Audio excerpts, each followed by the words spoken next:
ನಮಸ್ಕಾರ ಸ್ನೇಹಿತರೆ, national TV ಅರ್ಪಿಸುವ ಬಿಗ್ ಬಾಸ್ ಅಪ್ಡೇಟ್ಗೆ ಸ್ವಾಗತ. ನಾನು ಸುಜಯ್ ರಾಜ್. ಸ್ನೇಹಿತರೆ, ವೆಡ್ನೆಸ್ಡೇ ಎಪಿಸೋಡ್ನ ಸರಣಿ ಟಾಸ್ಕ್ನಲ್ಲಿ ಗೆದ್ದು ಟಿಕೆಟ್ ಟು ಫಿನಾಲೆ ಟಾಸ್ಕ್ ಆಡೋದಕ್ಕೆ ಹನುಮಂತ ಅವರ ಟೀಮ್ ಕ್ವಾಲಿಫೈ ಆಗಿತ್ತು. ಸೊ ಈ ಒಂದು ತಂಡಕ್ಕೆ ಇನ್ನು ಮುಂದಿನ ಹಂತದಲ್ಲಿ ಒಬ್ಬ ಟಿಕೆಟ್ ಟು ಫಿನಾಲೆ ಕಂಟೆಸ್ಟೆಂಟನ್ನು ಆಯ್ಕೆ ಮಾಡೋದಕ್ಕೆ ನಿಲುವಿನ ಗೆಲುವು ಅನ್ನುವಂತಹ ಟಾಸ್ಕನ್ನು ಹನುಮಂತ ಅವರ ಟೀಮ್ಗೆ ಬಿಗ್ ಬಾಸ್ ಕೊಟ್ಟಿರ್ತಾರೆ. ಸೊ ಇನ್ನು ಸೋತಂತಹ ತಂಡ ಅಂದರೆ ಧನರಾಜ್ ಅವರ ತಂಡಕ್ಕೆ ಈ ಒಂದು ನಿಲುವಿನ ಗೆಲುವು ಟಾಸ್ಕನ್ನು ಆಡ್ತಾ ಇರುವಂತಹ ಕಂಟೆಸ್ಟೆಂಟ್ಸ್ಗಳನ್ನು ಯಾವ ರೀತಿ ಪ್ರೆಷರೈಸ್ ಮಾಡಿ ಯಾರ್ಯಾರನ್ನ ಕೆಳಗಿಳಿಸ್ಬೇಕು ಅನ್ನೋ ರೀತಿಯಲ್ಲಿ ಒಂದು ಟಾಸ್ಕ್ ಡಿಸೈನ್ ಆಗಿರುತ್ತೆ. ಅದರ ಪ್ರಕಾರನೇ ಒಂದು ಆ ಬ್ಯಾಗ್ಸಲ್ಲಿ ಅಂದರೆ ವೆಯ್ಟ್ ತುಂಬಿರುವಂತಹ ಬ್ಯಾಗ್ಸ್ನ ಒಬ್ಬೊಬ್ಬರಾಗೆ ಒಮ್ಮತದ ನಿರ್ಧಾರ ಮಾಡಿಕೊಂಡು ಧನರಾಜ್ ಅವರ ಟೀಮ್ನವರು ಸೆಲೆಕ್ಟ್ ಮಾಡಿ ಒಬ್ಬೊಬ್ಬರನ್ನ ಇಳಿಸ್ಬೇಕಾಗಿರುತ್ತೆ. ಸೊ ಮೊದಲನೇದಾಗಿ ಒಮ್ಮತದ ನಿರ್ಧಾರದ ಪ್ರಕಾರ ಅವರು ಭವ್ಯ ಅವರನ್ನ ಇಳಿಸೋದಕ್ಕೆ ಬ್ಯಾಗ್ಗಳನ್ನು ಹಾಕ್ತಾ ಹೋಗ್ತಾರೆ. ಇನ್ಫ್ಯಾಕ್ಟ್ ಭವ್ಯ ಅವರ ಸ್ಟ್ರೆಂತ್ ಬಗ್ಗೆ ಮಾತಾಡಲೇಬೇಕು. ತುಂಬ ಚೆನ್ನಾಗಿ ಆಟ ಆಡಿದ್ರು. ತುಂಬ ಹೊತ್ತು ಅವ್ರ ಮೇಲೇ ಸಿಕ್ಕಾಪಟ್ಟೆ ಫೋಕಸ್ ಮಾಡಿ ಅವ್ರ ಮೇಲೇ ವೆಯ್ಟ್ ತಂದು ಹಾಕ್ತಾ ಇದ್ರು. ಬಟ್ ಸ್ಟಿಲ್ ಭವ್ಯ ಅವರು ಬಹಳ ಕಾಲ ಅದನ್ನು ಸಸ್ಟೈನ್ ಮಾಡುವಲ್ಲಿ ಸಫಲರಾದರು. ಅವರ ಫಿಸಿಕಲ್ ಸ್ಟ್ರೆಂತಿಗೆ ಒಂದು ಹ್ಯಾಟ್ಸ್ ಆಫ್ ಅನ್ನು ಹೇಳಲೇಬೇಕು. ಲೈಕ್ ಭವ್ಯ ಅವರು ಕೂಡ ಈಗ ಸೋತ ತಂಡದವರ ಜೊತೆಗೆ, ಸೋತ ಟೀಮ್ ಜೊತೆಗೆ ಬಂದು ಸೇರ್ಕೋತಾರೆ. ಅವರು ಕೂಡ ಒಮ್ಮತದ ನಿರ್ಧಾರಕ್ಕೆ ಅವರ ಒಂದು ಡಿಸಿಷನನ್ನು, ಅವರ ಒಂದು ನೇಮನ್ನು ಕೊಡಬೇಕಾಗಿರುತ್ತೆ. ಬೇರೆ ಎಲ್ಲರೂ ತ್ರಿವಿಕ್ರಮ್ ಹೆಸರು ಅಲ್ಲ ಮೋಕ್ಷಿತ ಹೆಸರು ತಗೊಳ್ತಾರೆ. ಬಟ್ ಆದರೆ ಭವ್ಯ ಹನುಮಂತ ಅವ್ರ ಹೆಸರು ತಗೋತಾರೆ. ಬಟ್ ಆ ಟೈಮಲ್ಲಿ ಒಮ್ಮತದ ನಿರ್ಧಾರ ಬರಲ್ಲ. 4 ಜನ ಆಲ್ರೆಡಿ ಒಬ್ಬರ ಹೆಸರನ್ನ ತಗೊಂಡಿದ್ದಾರೆ, ಮೋಕ್ಷಿತ ಅವ್ರ ಹೆಸರನ್ನ ತಗೊಂಡ್ಮೇಲೆ ನೀವು ಒಬ್ಬರು ಇಲ್ಲಿ ಹನುಮಂತ ಹೆಸರು ತಗೊಳ್ಳುವಾಗ ಅದು ಒಮ್ಮತದ ನಿರ್ಧಾರ ಆಗೋಯ್ತಲ್ಲ. 4 ಜನ ತಗೊಂಡಿದ್ದಾರೆ, ಒಬ್ಬರು ತಗೊಂಡಿಲ್ಲ. ಅದನ್ನು ನೀವು ನಲಿಫೈ ಮಾಡಬಹುದಿತ್ತು. ಬಟ್ ಆ ಟೈಮಲ್ಲಿ ಉಸ್ತುವಾರಿಗಳಾದಂತಹ ರಜತ್ ಅವ್ರನ್ನ ಕೇಳ್ತಾರೆ. ಉಸ್ತುವಾರಿ ಆ್ಯಕ್ಚುಲಿ ಏನು, ಉಸ್ತುವಾರಿ ಕೆಲಸ ಏನು? ಸೊ ಒಮ್ಮತದ ನಿರ್ಧಾರ ಬರೋ ಥರ ಮಾಡೋದಷ್ಟೇ, ನೀವೇ ಒಂದು ಹೊಸ ನಿರ್ಧಾರ ಕೊಡೋದಲ್ಲ ಅಲ್ವಾ. ಅವ್ರು ಹೋಗಿ ಡೈರೆಕ್ಟಾಗಿ ಹನುಮಂತ ಅವ್ರಿಗೆ ಟಾರ್ಗೆಟ್ ಮಾಡ್ತಾರೆ. ಇಲ್ಲ ಹನುಮಂತ ಅವ್ರಿಗೆ ಬ್ಯಾಗ್ ಹಾಕಬೇಕು ಅನ್ನೋ ರೀತಿಯಲ್ಲಿ. ಆ್ಯಕ್ಚುಲಿ ಅದು ಒಮ್ಮತದ ನಿರ್ಧಾರ ಹೇಗಾಗುತ್ತೆ? ಅಫ್ಕೋರ್ಸ್ ಉಸ್ತುವಾರಿಗಳಿಗೆ ಹೇಳ್ತಾರೆ ಒಮ್ಮತದ ನಿರ್ಧಾರ ಬರೋದಕ್ಕೆ ಸಾಧ್ಯ ಆಯ್ತಾ ಉಸ್ತುವಾರಿಗಳೇ, ಇಲ್ಲ ಅಂತಂದರೆ ನೀವೇ ಡಿಸೈಡ್ ಮಾಡಿ ಅಂತ ಹೇಳಿದ್ದೇನು. ಆ್ಯಕ್ಚುಲಿ ಅವ್ರು ಬಂದು ಒಮ್ಮತದ ನಿರ್ಧಾರ ಮಾಡೋ ಥರ ಮಾಡಬೇಕು. ಅದಾಗಿಲ್ಲ ಅಂತ ನೀವೇ ಒಂದು ಹೆಸರು ತಗೊಂಡ್ರೆ ಅದು ತುಂಬಾ ಕ್ಲಿಯರ್ ಡಿಸ್ಕ್ರಿಮಿನೇಷನ್ ಥರ ಕಾಣ್ತು. ರಜತ್ ಅವರು ಬಹಳ ಕ್ಲಿಯರ್ ಆಗಿ ಹನುಮಂತ ಅವ್ರನ್ನ ಟಾರ್ಗೆಟ್ ಮಾಡಿದ್ರು. ಫೈನಲಿ ಎನಿವೇಸ್ ಅದಾದ ನಂತರ ಮೋಕ್ಷಿತ ಔಟ್ ಆಗ್ತಾರೆ. ಬಟ್ ರಜತ್ ಅವರು ಮೇಲಿಂದ ಮೇಲೆ ಹನುಮಂತ ಅವ್ರನ್ನ ಟಾರ್ಗೆಟ್ ಮಾಡ್ತಾ ಇದ್ದಿದ್ದು, ತ್ರಿವಿಕ್ರಮ್ ಅವರ ಕಡೆಗೆ ಫೇವರಿಸಮ್ ಮಾಡ್ತಾ ಇದ್ದಿದ್ದು ಬಹಳ ಚೆನ್ನಾಗಿ ಗೊತ್ತಾಗ್ತಾ ಇತ್ತು. ಸ್ನೇಹಿತರೆ, ನೀವು ಕೂಡ ನಿನ್ನೆ ಎಪಿಸೋಡ್ ನೋಡಿರ್ತೀರ. ರಜತ್ ಅವರು ಉಸ್ತುವಾರಿ ಅಂತ ಬಂದಾಗ ಚೈತ್ರ ಅವರನ್ನ ಯಾವ ಮಟ್ಟಿಗೆ ಅವರ ಕಾಲು ಎಳೆದಿದ್ರು. ಕಳಪೆ ಉಸ್ತುವಾರಿ ಅಂತ ಚೈತ್ರ ಅವರನ್ನ ಬಿಂಬಿಸುವಲ್ಲಿ ರಜತ್ ಅವರ ಪಾತ್ರ ಎಷ್ಟಿತ್ತು ಅಂತ ನಿಮಗೆ ಬಹಳ ಚೆನ್ನಾಗಿ ಗೊತ್ತಿರುತ್ತೆ. ಆದರೆ ರಜತ್ ಅವರು ಈ ವಾರ ಮಾಡ್ತಾ ಇರೋದೇನು, ತ್ರಿವಿಕ್ರಮ್ ಭವ್ಯ ಇರುವಂತಹ ತಂಡಕ್ಕೆ ಫೇವರಿಸಮ್ ಮಾಡ್ತಾ ಇರೋದು ಬಹಳ ಚೆನ್ನಾಗಿ ಗೊತ್ತಾಗ್ತಾ ಇದೆ. ಇನ್ಫ್ಯಾಕ್ಟ್ ಅದು ಅಲ್ಲದೆ ಹನುಮಂತ ಅವ್ರನ್ನ ಅವರು ಟಾರ್ಗೆಟ್ ಮಾಡ್ತಾ ಇದ್ದಾರೆ. ಕರ್ಣನ್ ಪಟ್ಟು ಸೆಂಟರ್ ಹರಿದ ಹಳೆ ರೇಷ್ಮೆ ಜರಿ ಸೀರೆಗಳಿದ್ರೆ ಬಿಸಾಕಬೇಡಿ. ಇವರಿಗೆ ಕೊಟ್ರೆ ಸ್ಪಾಟ್ ಅಲ್ಲೇ ಕೈ ತುಂಬ ದುಡ್ಡು. ಇನ್ನು ಡೀಟೇಲ್ಸ್ ಬೇಕು ಅಂದ್ರೆ 6380413916 ಈ ನಂಬರ್ಗೆ ಕಾಲ್ ಮಾಡಿ. ಆ ಒಂದು ಹಂತದಲ್ಲಿ ಎಸ್ಪೆಷಲಿ ಆ ಬ್ಯಾಗ್ಸ್ನ ಯಾವ ಬ್ಯಾಗಿಗೆ ಅಂದರೆ ಯಾರ ತೂಕವನ್ನು ಹೆಚ್ಚು ಮಾಡಬೇಕು ಅಂತ ಯಾರು ಡಿಸೈಡ್ ಮಾಡಬೇಕಾಗಿರುತ್ತಲ್ಲ ಸೋತ ತಂಡದವರು, ಆ ಟೈಮಲ್ಲಿ ಉಸ್ತುವಾರಿ ಕೆಲಸ ಏನು, ಒಮ್ಮತದ ನಿರ್ಧಾರ ಬರೋ ಥರ ಮಾಡಬೇಕಷ್ಟೇ. ಅದನ್ನು ಹೊರತುಪಡಿಸಿ ಇವರೇ ಇಲ್ಲ ಹನುಮಂತ, ನಾನು ತಗೊಳ್ತೀನಿ ಹನುಮಂತ ಅನ್ನೋ ಥರ. ಸೊ ಫೈನಲಿ ಈ ಒಂದು ಟಾಸ್ಕ್ ಡಿಸೈನ್ ಹೇಗಿತ್ತು ಅಂತಂದರೆ, ಈಗ ರಜತ್ ಉಸ್ತುವಾರಿಗೆ ತ್ರಿವಿಕ್ರಮ್ ಅವರ ತಂಡ ಕಂಡ್ರೆ ಫೇವರಿಸಮ್ ಇದೆ. ಬಿಕಾಸ್ ತ್ರಿವಿಕ್ರಮ್ ಗೆಲ್ಲಬೇಕು ಅನ್ನೋಂಥದ್ದು ಇದೆ. ಆ್ಯಕ್ಚುಲಿ ಇವರು ಕೂಡ ಡಿಸೈಡ್ ಮಾಡ್ಕೊಂಡಿದ್ದೇನೋ ಫಸ್ಟ್ ಭವ್ಯ ಅವ್ರನ್ನ ನಿಲ್ಲಿಸಿ ನೆಕ್ಸ್ಟ್ ಮೋಕ್ಷಿತ ಒಂದೊಂದಾಗೆ ಇಳಿಸೋಣ ಅಂತ ಅಂದ್ಕೊಂಡ್ರು ಸೋತ ತಂಡದವರು.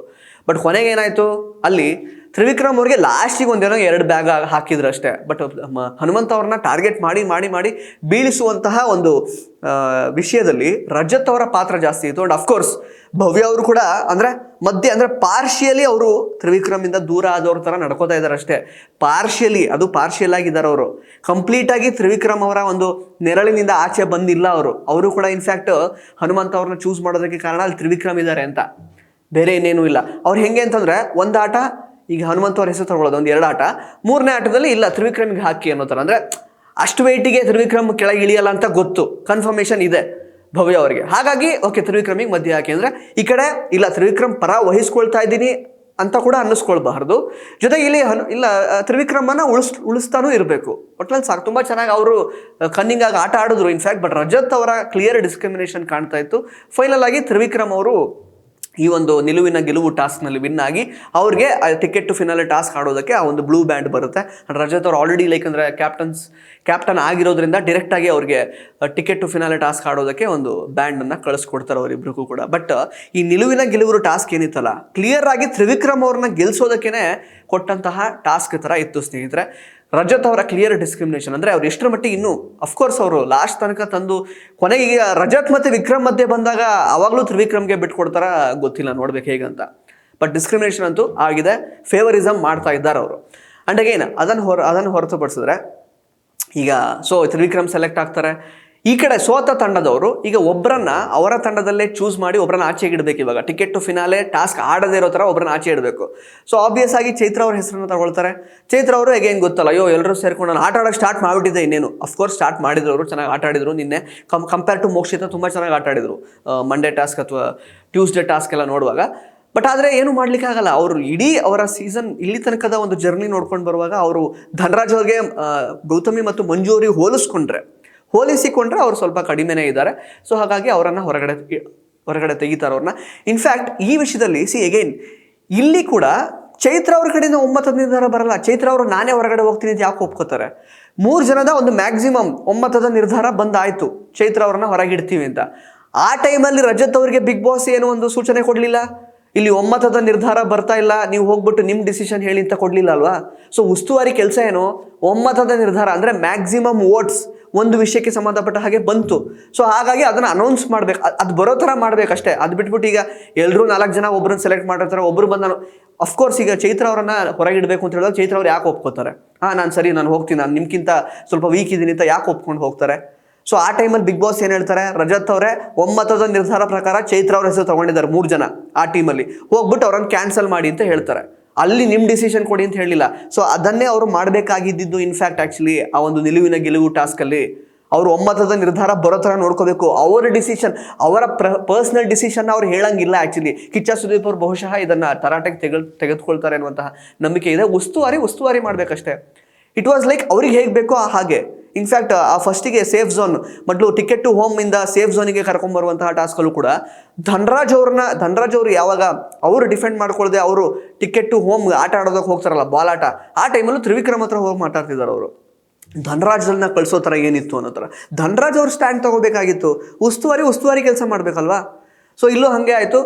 ಅದಾದಮೇಲೆ ಇನ್ನು ಈ ವಾರದ 2ನೇ ಸರಣಿ ಟಾಸ್ಕ್ ಶುರು ಆಗುತ್ತೆ.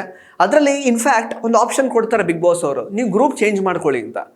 ಗ್ರೂಪ್ ಅಂದರೆ ಈಗ ಈ ಒಂದು ಟಾಸ್ಕ್ನ ಆಡೋದಕ್ಕೆ ಈಗ ಚೈತ್ರ ಅವರಿಲ್ಲ, Trivikram already selected to play ticket to finale task, and Rajat ಅವರಿಲ್ಲ. ಸೊ ಹಾಗಾಗಿ 3 ಜನ ಇದ್ದಾರೆ ಇವಾಗ.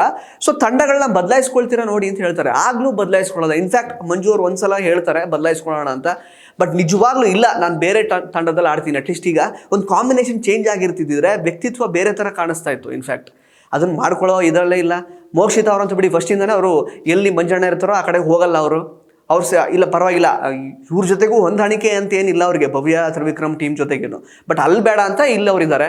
ಇನ್ಫ್ಯಾಕ್ಟ್ ಭವ್ಯ ಅವ್ರಿಗಂತೂ ಓಕೆ ಆಡ್ಕೊಂಡು ಬಂದಿದ್ದೀವಲ್ಲ, ಒಂದು ರೀತಿ ಒಂದೇನೋ ಕಂಫರ್ಟ್ ಝೋನ್, ಒಂದು ಆ ಕಿಚ್ಚು ಬೆಳೆದು ಬಂದಿದೆ ಈಗ ಒಟ್ಟೊಟ್ಟಿಗೆ ಆಡಿ. ಸೊ ಇಲ್ಲ ಆಡ್ತೀವಿ ಅಂತ ಹೇಳ್ಕೊಂಡು ಇನ್ಫ್ಯಾಕ್ಟ್ ಅಲ್ಲಿ ಚೇಂಜ್ ಆಗಬಹುದಿತ್ತು. ಚೇಂಜ್ ಆಗಿರ್ತಿದ್ರೆ ಗೇಮ್ ಬೇರೆ ಥರ ಕಾಣಿಸ್ಕೊಂಡಿರೋದು. ಇನ್ಫ್ಯಾಕ್ಟ್ ನಮಗೆ ನೋಡೋರ್ಗಾದ್ರೂ ಒಂದು ಇಂಟ್ರೆಸ್ಟಿಂಗ್ ಅಂತ ಅನಿಸಿರೋದು, ಅದೂ ಮಾಡಲಿಲ್ಲ. ಅದಾದಮೇಲೆ ಈ ಒಂದು 2ನೇ ಸರಣಿ ಟಾಸ್ಕ್ನ ಮೊದಲನೇ ಟಾಸ್ಕ್ ಒಂದು ಶುರುವಾಗುತ್ತೆ. ಒಗ್ಗಟ್ಟಿನಲ್ಲಿ ಗೆಲುವಿದೆ ಅನ್ನುವಂತಹ ಟಾಸ್ಕ್ ಶುರುವಾಗುತ್ತೆ. ಸೊ ಮೊದಲನೇ ಹಂತದಲ್ಲಿ ಧನರಾಜ್ ಅವರ ಟೀಮ್ ವಿನ್ ಆಗುತ್ತೆ. ಅಲ್ಲೂ ಕೂಡ ಸಾಕಷ್ಟು ಗಲಾಟೆಗಳಾಗುತ್ತೆ ಬಾಲ್ ಟಾಸ್ಕಲ್ಲಿ. ಅಲ್ಲಿ ಗೌತಮಿ ಅವ್ರ ಮೇಲೆ ಇವರು ಬಿದ್ದಿರ್ತಾರೆ, ಭವ್ಯ ಅವರು. ಆ ಟೈಮಲ್ಲಿ ಮಂಜಣ್ಣ ಅವರೇನೋ ಅಂದರೆ ಗೌತಮಿ ಅವರಿಗೆ ಫೇವರಿಸಮ್ ಥರ ಆಟ ಆಡ್ತಾರೆ. ಅಂದರೆ ಅವ್ರು ಭವ್ಯ ಮತ್ತು ಮೋಕ್ಷಿತ ಅವ್ರನ್ನ ಹುಡುಗಿ ಅಂತ ನೋಡೋದೇ ಇಲ್ಲ, ಗೌತಮಿ ಮಾತ್ರ ಅವ್ರನ್ನ ಹುಡುಗಿ ಅಂತ ಕನ್ಸಿಡರ್ ಮಾಡ್ತಾ ಇದ್ದಾರೆ. ಈಗ ಗೌತಮಿ ಮೇಲೆ ಅವರಿಬ್ಬರು ಬಿದ್ದರು ಅನ್ನೋ ಕಾರಣಕ್ಕೆ, ಅವರು ಅಟ್ಯಾಕ್ ಮಾಡ್ತಿರೋ ಅನ್ನೋ ಕಾರಣಕ್ಕೆ ಮಂಜಣ್ಣ ಆ್ಯಕ್ಚುಲಿ ಅಲ್ಲಿ ರೈಸ್ ಆಗಿದ್ದು, ಅವರು ಸ್ಟ್ಯಾಂಡ್ ತಗೊಂಡು ಅವ್ರು ಫಿಸಿಕಲ್ ಆಗ್ತಾ ಇದ್ದಿದ್ದು ತುಂಬ ಎವಿಡೆಂಟಾಗಿ ಕಾಣ್ತಾ ಇತ್ತು. ಇನ್ಫ್ಯಾಕ್ಟ್ ಅವ್ರು ಅದನ್ನು ಅವಾಯ್ಡ್ ಮಾಡಬೇಕಾಗಿತ್ತು. ಅವರು ಬರೀ ತಪ್ಪಿಸ್ಕೊಂಡು ಹೋಗೋದು ಅದನ್ನೆಲ್ಲ ಮಾಡಿದ್ರೆ ಸಾಕಿತ್ತು. ಈಗ ಹೆಂಗಿತ್ತು ಅಂದರೆ ಅವ್ರದ್ದು ರಿಯಾಕ್ಷನ್ನು ಅಂದರೆ ತಕ್ಕಮಟ್ಟಿಗೆ ಅವರು ಡಿಫೆಂಡ್ ಮಾಡ್ತಾರೆ, ಇಲ್ಲ ನಾನು ಮಾಡಿದ್ದಲ್ಲ, ಗೇಮಲ್ಲಿ ಅದೆಲ್ಲ ಆಗುತ್ತೆ ಅಂತ. ಅಫ್ಕೋರ್ಸ್ ಗೇಮಲ್ಲಿ ಫಿಸಿಕಲ್ ಆಗುತ್ತೆ, ಸಿಕ್ಕಾಬಟ್ಟೆ ಎಲ್ಲ ಗುದ್ದಾಡಿದ್ದಾರೆ, ಹೊಡೆದಾಡಿದ್ದಾರೆ, ಸಖತ್ತಾಗಿ ಆಡಿದ್ದಾರೆ ಎಲ್ಲರೂ ಕೂಡ, ಇಲ್ಲ ಅಂತಲ್ಲ. ಬಟ್ ಇಂಟೆನ್ಷನಲಿ ಒಂದೊಂದು ರೀತಿ ಅವ್ರು ಮಾಡಿದ ಕೆಲವೊಂದು ಆ್ಯಕ್ಷನ್ಸ್ ನೋಡುವಾಗ ಭವ್ಯ ಅವರು ಈಗ ಹೋಗಿ ಏನೋ ಕಿವಿ ಮೇಲೆ ಏನೋ ಬಿದ್ದಿರ್ತಾರಲ್ಲ ಗೌತಮಿ ಅವ್ರ ಮೇಲೆ, ಅದಕ್ಕೋಸ್ಕರ ಆ ಗ್ರಡ್ಜಿಡ್ಕೊಂಡು ಒಂದು ರೀತಿ ಸಿಟ್ಟಿಗೆ ದ್ವೇಷದಿಂದ ಏನೋ ನಮ್ಮ ಫ್ರೆಂಡ್ ಗೌತಮಿ ಮೇಲೆ ಬಿದ್ದುಬಿಟ್ರು ಇವರು ಅನ್ನೋ ಥರ ಅವ್ರ ಮೇಲೆ ಹೋಗಿ ಫಿಸಿಕಲ್ ಆಗಿ ತುಂಬ ಚೆನ್ನಾಗಿ ಒಂಥರ ಎವಿಡೆಂಟಾಗಿ ಕಾಣಿಸ್ತಾ ಇತ್ತು. ಇನ್ಫ್ಯಾಕ್ಟ್ ಒಟ್ಟಿನಲ್ಲಿ ಮೊದಲನೇ ರೌಂಡ್ ಧನರಾಜ್ ಟೀಮ್ ಇನ್ನಾದರೂ ಸರಣಿಯ 2ನೇ ಟಾಸ್ಕ್ ಸಾಗುತ್ತಾ ದೂರ ಅನ್ನುವಂತಹ ಒಂದು ಟಾಸ್ಕ್ನಲ್ಲಿ ಹನುಮಂತ ಅವರ ಟೀಮ್ ವಿನ್ ಆಗುತ್ತೆ. ಎಗೈನ್ ಎರಡೂ ಸರಣಿ ಟಾಸ್ಕ್ಗಳಲ್ಲಿ ಮಂಜು ಟೀಮ್ ಅಂದರೆ ಧನರಾಜ್ ಟೀಮ್ ಸೋತಿದ್ದಾರೆ. ಈಗ ಎಗೈನ್ ವಾಪಸ್ ಈಗ ಸೋತ ತಂಡದಿಂದ ಒಬ್ಬರನ್ನ ಹೊರಗೆ ಹಾಕಬೇಕಾದಂತಹ ಒಂದು ಪರಿಸ್ಥಿತಿ ಎದುರಾಗಿದೆ. ಅದ್ರ ಬಗ್ಗೆ ನಾನು ಮಾತಾಡ್ತೀನಿ ಸ್ನೇಹಿತರೆ. ಸೊ ನಿನ್ನೆ ಎಪಿಸೋಡಲ್ಲಿ ಇಷ್ಟು ವಿಷಯಗಳು ನಡೆದಿದೆ. ಒಟ್ಟಿನಲ್ಲಿ ಏನಂದರೆ ಮಂಜು ಅವರ ಶ್ರಮಕ್ಕೆ ಆ್ಯಕ್ಚುಲಿ ವ್ಯಾಲ್ಯೂ ಸಿಗ್ತಾ ಇಲ್ಲ. ಅವ್ರು ಚೆನ್ನಾಗಿ ಆಟ ಆಡ್ತಿದ್ದಾರೆ, ಬಟ್ ಅವರಿಗೆ ನೆಗೆಟಿವ್ ಆಗ್ತಿರೋದೇನೆ ಅವರು ಗೌತಮಿ ಅವ್ರನ್ನ ಫೇವರ್ ಆಗಿ ಆಟ ಆಡ್ತಿರೋದು. ಆ ವಿಷಯಕ್ಕೆ ನಾನು ಬರ್ತೀನಿ. ಬಟ್ ನಿನ್ನೆ ಏನು ಅಂತಂದರೆ ರಜತ್ ಅವರು ಇನ್ಫ್ಯಾಕ್ಟ್ ತುಂಬಾ ಡಿಸ್ಕ್ರಿಮಿನೇಟ್ ಮಾಡಿದ್ದಾರೆ. ಇದು ಭವ್ಯ ಅವರಂತೂ ಬಿಡಿ, ಬರೀ ಟಾಸ್ಕ್ ಅಷ್ಟೇ. ಅವರಿಗೆ ವ್ಯಕ್ತಿತ್ವ ಅಂತ ನೋಡುವಾಗ ಅಂತ ತುಂಬ ಉತ್ಕೃಷ್ಟ ಮಟ್ಟದ ವ್ಯಕ್ತಿತ್ವ ಏನು ಕಾಣ್ತಾ ಇಲ್ಲ. ಇನ್ಫ್ಯಾಕ್ಟ್ ಹೇಳಬೇಕು ಅಂತಂದರೆ ಆ್ಯಂಡ್ ಫಸ್ಟ್ ಟಾಸ್ಕ್ ನಿಲುವಿನ ಗೆಲುವು ಟಾಸ್ಕ್ ಏನಿತ್ತು, ತ್ರಿವಿಕ್ರಮವನ್ನು ಗೆಲ್ಲಿಸೋದಕ್ಕೇನೆ ಭವ್ಯ ಮತ್ತು ರಜತ್ ಟೊಂಕ ಕಟ್ಟಿ ನಿಂತ ಹಾಗೆ ಕಾಣ್ತಾ ಇತ್ತು. ಅದರ ಜೊತೆಗೆ ಅವ್ರದ್ದು ಹನುಮಂತ ಅವ್ರನ್ನ ಟಾರ್ಗೆಟ್ ಮಾಡ್ತಿದ್ರು. ಇನ್ಫ್ಯಾಕ್ಟ್ ಹನುಮಂತ ಅವ್ರನ್ನ ಟಾರ್ಗೆಟ್ ಮಾಡುವಂತಹ ವಿಷಯದಲ್ಲಿ ಚೈತ್ರ ಅವರ ಪಾಲು ಕೂಡ ಇತ್ತು.